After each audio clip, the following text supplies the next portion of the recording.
জনাব হাসান আরিফ, তার সাথে আমার পরিচয় গত ২৯ বছর ধরে। তাকে আইন অঙ্গনে আমরা পেয়েছি একজন অভিভাবকের মতো। সবচাইতে জটিল যে মামলাগুলো নিয়ে আমাদের মনে হতো যে এত জটিল বিষয়ে সমাধান কিভাবে হবে, আমরা যখন তার কাছে গিয়েছি, তিনি যখন এটার সমাধান বলেছেন, তখন আমাদের মনে হতো যে এর চেয়ে সহজ কোনো মামলা বোধহয় বাংলাদেশে আর নাই। আইন অঙ্গনে তার যে অভাব আমরা চিরদিন অনুভব করব।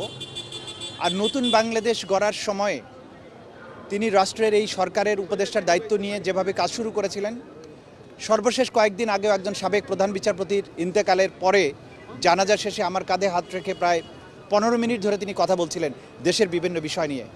এই দেশটাকে গড়া এবং এই নতুন বাংলাদেশে নতুন প্রেক্ষাপটে বাংলাদেশটাকে যে উচ্চতায় নিয়ে যাওয়া দরকার, যে চ্যালেঞ্জেসগুলো আছে সেগুলো অসম্ভব পরিষ্কার ছিল তার সামনে। হঠাৎ করে তার এই চলে যাওয়াটা আমি মনে করি জাতীয় জীবনের অপূরণীয় ক্ষতি। তার মতো এরকম নিঃস্বার্থ এবং দেশকে নিয়ে নীরবে নিভৃতে কাজ করার মতো মানুষের অভাব সবসময়ই ছিল, ভবিষ্যতেও হয়তো থাকবে।